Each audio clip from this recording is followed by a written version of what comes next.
అందరికీ నమస్కారం. జంతు ప్రేములకి అందరికీ ఒకటే మనవి.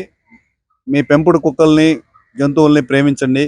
కానీ మా బిడ్డల ప్రాణాల కంటే ఎక్కువ ప్రేమించకండి అని మరొకసారి మనవి చేస్తున్నాను. ఈరోజు మున్సిపల్ కార్పొరేషన్ లిమిట్‌లోని పెంపుడు కుక్కలు ఎవరైతే కలిగి ఉన్నారో వాళ్ళందరూ జాగ్రత్త పడాలని, మనుషుల ప్రాణమానాలకు ఇబ్బందిగా ఉందని చెప్పి మేము ఈరోజు కార్పొరేషన్‌లో తెలియజేయడం జరిగింది. ఈరోజు సంతపేట ఒక నెల కిందట సంతపేట ఒక చిన్న బిడ్డ మర్మాంగాన్ని కొరికితే ఆ స్కిన్‌తో పాటు ఊడొచ్చి లేజర్ ట్రీట్మెంట్ చేయించుకొని ఆ స్కిన్ సర్జరీ చేసుకునేదాకా వచ్చిన పరిస్థితి. నిన్న చూసినట్టే 2 రోజుల ముందర కపాటిపాలెంలో మణికట్టు మీద అరకిలో కండని కొరికి పక్కన పారేసింది. అది కూడా పెంపుడు కుక్కే. ఆ బిడ్డను కనీసం పరామర్శించనాటికి కూడా ఆ జంతు ప్రేమికులు ముందుకు రాకపోవడం నిజంగా బాధాకరమైన విషయం. మీ బిడ్డకి ఈ విధంగా జరుగుంటే ఇట్లే గాల్లో వదిలేస్తారని మరొకసారి తెలియజేస్తున్నాను. లేదు ప్రాణాల కంటే మనుషుల ప్రాణాల కంటే జంతువులే మీకు ఎక్కువ అనుకుంటే ఖచ్చితంగా చట్టపరమైన చర్యలు తీసుకుంటామని చెప్పి ఈరోజు కమిషనర్ గారు మీడియా ముఖంగా తెలియజేయడం జరిగింది.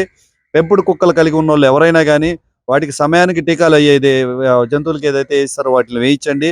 అదేవిధంగా విచ్చలవిడిగా రోడ్ల మీద కుదలబాకండి.